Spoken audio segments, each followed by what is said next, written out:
Good morning बच्चों, क्या हाल चाल। मैं रमेश कुमार त्रिपाठी स्वागत करता हूं आप सबका अपने इस YouTube चैनल केमिस्ट्री गुरु में। यहां हम यूपी बोर्ड के क्लास 11th के हिंदी मीडियम सिलेबस का डिस्कशन करने जा रहे हैं और इस अपने चैनल पर मैं क्लास 11 के हिंदी मीडियम छात्रों के लिए अपने वीडियोस अपलोड करने वाला हूं, जिसमें मैंने जो आज का 2020 का जो सिलेबस है, जो नया लेटेस्ट सिलेबस 30% रिड्यूस करके आया है 2021 के लिए, उस सिलेबस के आधार पर अपना चैप्टर्स को पढ़ाने की कोशिश करूंगा। क्या क्या चीज़ें रिड्यूस हो गई हैं, इसके लिए मैंने एक PDF बना के अपने ग्रुप पर डाल दिया था। मुझे लगता है कि उससे तुमको ये पता चल गया होगा कि किस चैप्टर में कौन कौन सी चीज़ें हटाई जा चुकी हैं। खैर, इससे कोई फर्क नहीं पड़ता। कुछ ऐसी चीजें हैं जिनको जानना ही पड़ेगा, बिना जाने काम नहीं चल सकता। कुछ चीजें ऐसी हैं जिनको अतिरिक्त थी, वास्तव में अतिरिक्त थी, उनको हटा दिया गया है, कोई बात नहीं। फिलहाल तुम अभी नए हो, तुम अभी हाई स्कूल पास होके आए हो, इसलिए तुमको इससे ज्यादा फर्क भी नहीं पड़ता कि क्या हटा दिया गया, क्योंकि तुम्हारे लिए तो सब कुछ नया है। तो फिलहाल अभी ये मेरे पास लेटेस्ट सिलेबस आया है, जो वो है, उसके आधार पर मैं कुछ थोड़ा सा ब्रीफ कर देता हूं एक दो मिनट में। वो ये बच्चों की कुल मिला के तुम्हारे पास 11 इकाइयां हैं रसायन विज्ञान में, सॉरी 14 इकाइयां हैं, ठीक है। और इनमें कुल मिला के कौन कौन सी चीजें हैं इनको देख ले एक सरसरी निगाह से, और कौन कितने नंबर का है। तो पहला चैप्टर है सामान्य रसायन के मूलभूत अवधारणाएं। रसायन की मूलभूत अवधारणाएं, मूलभूत अवधारणा।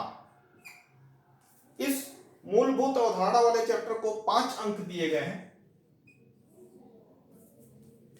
पता नहीं मुझे क्यों लगता है कि इस चैप्टर को बहुत प्रारंभ में नहीं होना चाहिए। सही मामले में तो ये 1-2 चैप्टर पढ़ लेने चाहिए, उसके बाद जानकारी होती तो ज्यादा अच्छा रहता।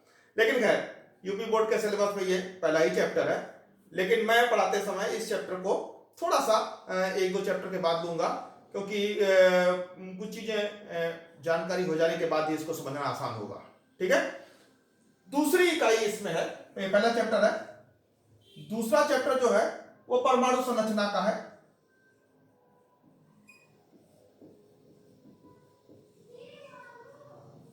और ये चैप्टर भी बेटा 6 अंक का है। कुल मिला के 6 नंबर ये आपको देगा, परमाणु संरचना। इस चैप्टर के बारे में थोड़ा बहुत बेसिक नॉलेज हाई स्कूल में लेके आए हो, लेकिन यहाँ पर हम उसको और ज्यादा अच्छी तरह से समझाएंगे तो मैटर ज्यादा क्लियर हो जाएगा।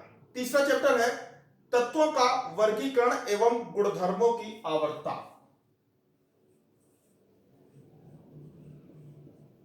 तत्वों का वर्गीकरण एवं गुणधर्म।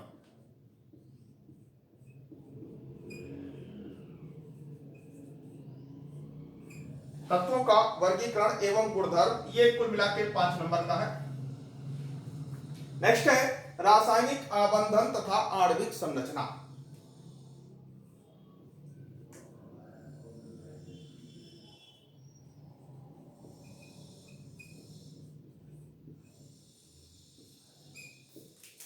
ये रासायनिक आबंध जो चैप्टर है और आणविक संरचना, ये भी 5 नंबर का है।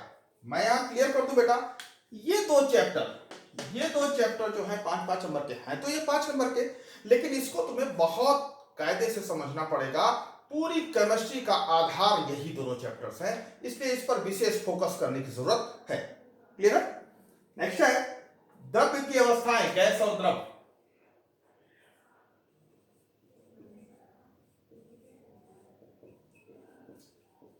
द्रव्य की अवस्था, इसमें गैस पढ़ना है तुम्हें और द्रव पढ़ना है। गैस और द्रव के बारे में पढ़ना है, और ये अभी 5 अंक का है, ठीक है। छठा चैप्टर है ऊष्मागति।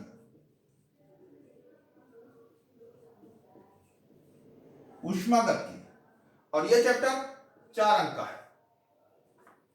इसके बाद है साम्यावस्था,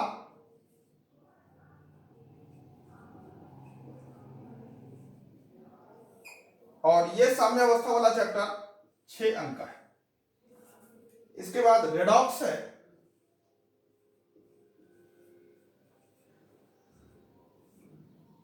रेडॉक्स अभिक्रिया,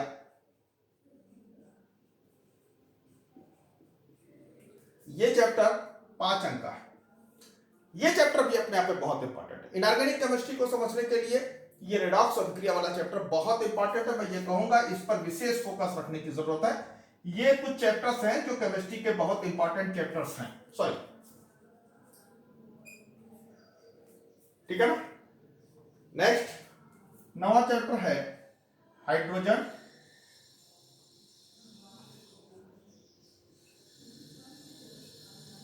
ये चैप्टर 3 अंक का है।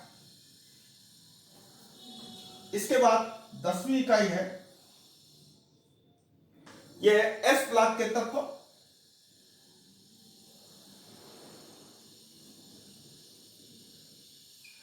और ये जो है 5 नंबर का है। 11वीं इकाई में पी ब्लॉक के तत्व,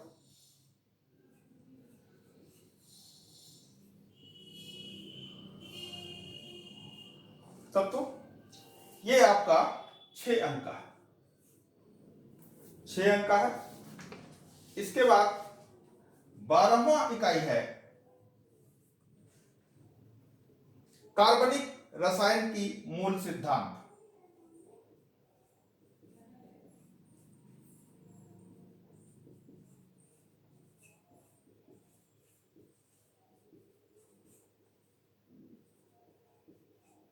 मूल सिद्धांत ये 7 नंबर का है।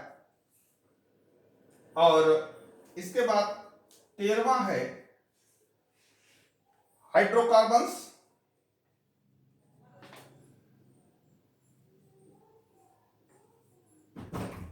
हाइड्रोकार्बन्स, ये हाइड्रोकार्बन जो है ये 8 नंबर का है, ठीक। और इसी के बाद एरोमेटिक का थोड़ा बहुत डिस्क्रिप्शन है, थोड़ा बहुत एरोमेटिक की चीजों के बारे में बताया गया है। कोई बात नहीं, कुल मिला के तुम्हारे पास जो ये चैप्टर्स हैं इनमें मैं रसायन विज्ञान के आधार पर बताया, क्लियर कर दूं कि केमिस्ट्री में जो बेसिक आधार है, नंबर 1 तो परमाणु संरचना को समझना चाहिए। जब तक एटॉमिक स्ट्रक्चर क्लियर नहीं होगा चीजें समझ में आसानी से नहीं आएंगी। तो पहला फोकस तो मेरा इसी एटॉमिक स्ट्रक्चर पर होगा। एटॉमिक स्ट्रक्चर क्लियर हो जाए, जब परमाणु के बारे में समझ लोगे, जान लोगे, तो इस आधार पर ये कुछ न्यूमेरिकल्स हैं इसमें। ये जो चैप्टर है, ये 5वां चैप्टर, ये न्यूमेरिकल का है, लेकिन ये तभी संभव हो पाएगा जब तुम्हें एटम के बारे में पूरी जानकारी अच्छे से हो जाएगी। तो शुरुआत हम करेंगे परमाणु संरचना से, ठीक है। और इसके बाद फिर हम आएंगे इसका दूसरा जो चैप्टर है तत्वों के वर्गीकरण और उनके गुण। बेटा ब्रह्मांड में बहुत से तत्व है, so many elements are there, और यही तत्व आपस में मिलकर यौगिक बनाते हैं, ठीक। यौगिकों की संख्या तो अनलिमिटेड है, तत्वों की संख्या में तो फिर भी लिमिट है, एक निश्चित है, उतने तत्व ब्रह्मांड में है, लेकिन ये तत्व आपस मिलकर यौगिक बनाते हैं।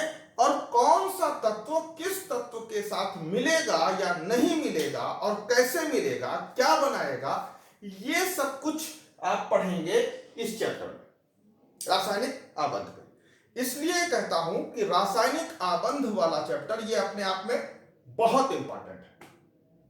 कौन परमाणु किसके साथ क्या बॉन्ड बनाता है, क्यों बनाता है, और उस बॉन्ड के क्या गुण हैं, क्या वो बॉन्ड टूटता है, नहीं टूटता है, स्ट्रांग है, वीक है, ये सारी चीजों का डिस्कशन हम लोग इस चैप्टर में करेंगे। फिर ये है गुणधर्म। गुणधर्म वाले चैप्टर में एक एक तत्व की विशेष प्रॉपर्टी, कोई एक तत्व दूसरे तत्व से किस प्रकार भिन्न है, उसकी भिन्नता का कारण क्या है, इन सब चीजों का डिस्कशन होगा। इसलिए ये कहूंगा कि ये 3 चैप्टर यानी 1, 2, 3, ये 6 नंबर, 5 नंबर, 5 नंबर, कुल मिला के है तो 16 नंबर, लेकिन केमिस्ट्री की रीढ़ की हड्डी है, इसलिए सारा का सारा फोकस इन 3 चैप्टर्स पर होना चाहिए। क्लियर है। अब इसके बाद बात आती है ये रेडॉक्स अभिक्रिया। अगर आपको दिक्कत रासायनिक अभिक्रियाओं को लेकर है कि केमिकल रिएक्शन हम लिखते हैं तो कभी कुछ लिखते हैं, कभी कुछ लिखते हैं, तो ये जो रिएक्शंस हैं इनको कैसे बैलेंस किया जाता है, या इन रिएक्शंस का क्या मतलब है, क्या हम अनुमान लगा सकते हैं कि दो चीजें आपस में रिएक्शन कर रही हैं तो क्या बनेगा, वो सब कुछ हम इस चैप्टर में डिस्कस कर सकते हैं रेडॉक्स अभिक्रियाओं पे। और इनऑर्गेनिक केमिस्ट्री यानी कि जो हमारी अकार्बनिक रसायन है, जिसमें बच्चे अक्सर प्रॉब्लम में रहते हैं कि साहब इसके रिएक्शंस नहीं समझ में आते और ये तो रटने वाली चीज है, इसको मैं यहां कहता हूं इंटरमीडिएट की और इनऑर्गेनिक केमिस्ट्री के जो रिएक्शंस हैं, जो अभिक्रियाएं हैं, उन अभिक्रियाओं को अगर एक पन्ने में एकीकृत किया, एक पन्ने में लिखा जाए, तो मैं दावे के साथ कह सकता हूं कि 80% अभिक्रियाएं लगभग रेडॉक्स अभिक्रियाएं हैं, यानी जिनमें या तो ऑक्सीकरण हो रहा है या अपचयन हो रहा है।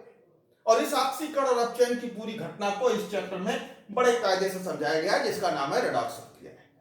तो मेरा दूसरा इंपॉर्टेंट फोकस इस रेडॉक्स अभिक्रिया पर रहेगा। एक बार इसको तुम समझ गए तो तुम्हारे लिए बहुत से रिएक्शंस को समझना बहुत आसान हो जाएगा। Is it clear? Very clear.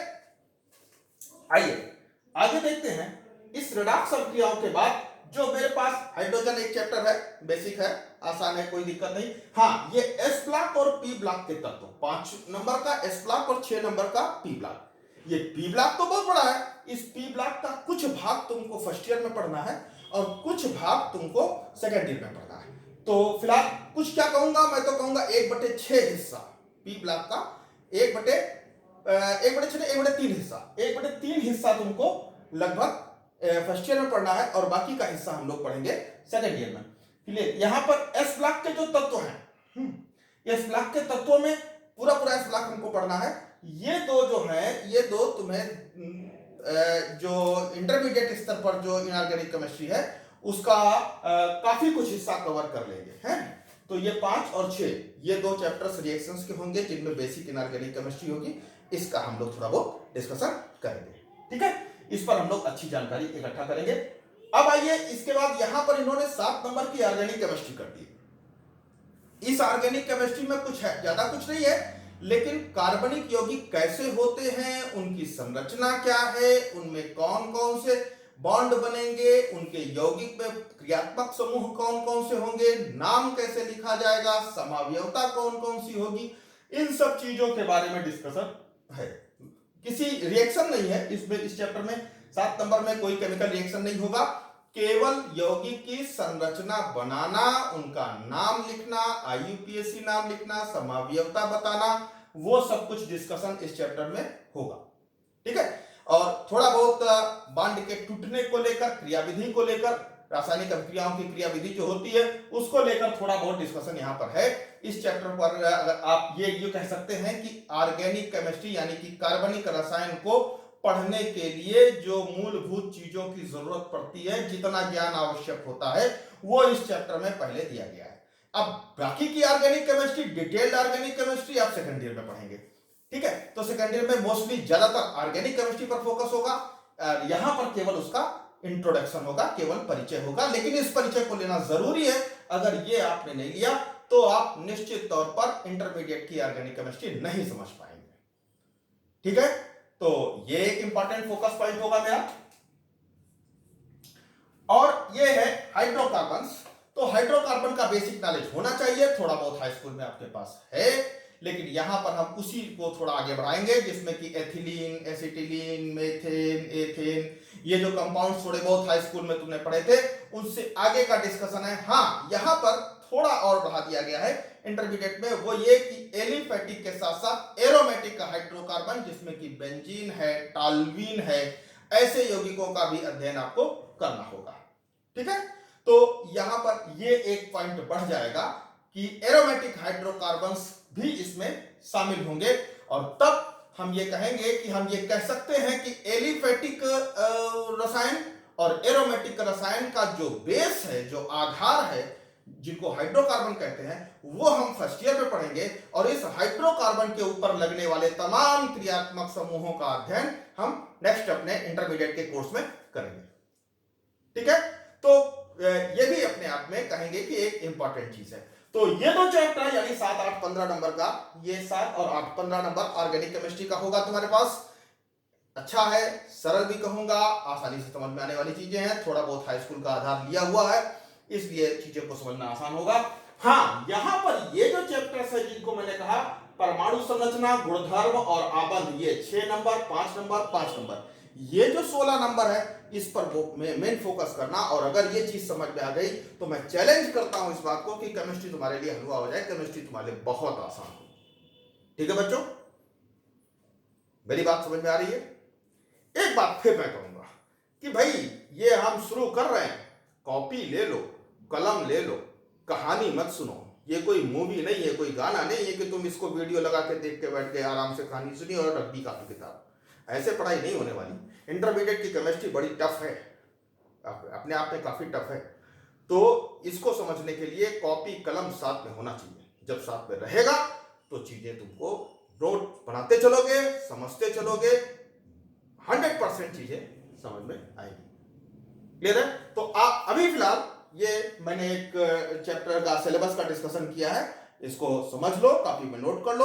और अब हम शुरू करने जा रहे हैं अपना नेक्स्ट यानी कि अपना पहला चैप्टर, यह पहला क्लास जिसमें मैं आज उठाऊंगा इसके बाद परमाणु संरचना। ठीक है, तो तैयार हो जाओ, बुक्स खरीद लो और कॉपी रख लो और परमाणु संरचना शुरू करने वाले हैं। ठीक है, फिलहाल इस वीडियो में इतना ही। अपना मेरा नेक्स्ट वीडियो देखो, उसमें तुम देखोगे कि मैंने परमाणु संरचना को डिस्क्राइब किया है। It's okay, thank you.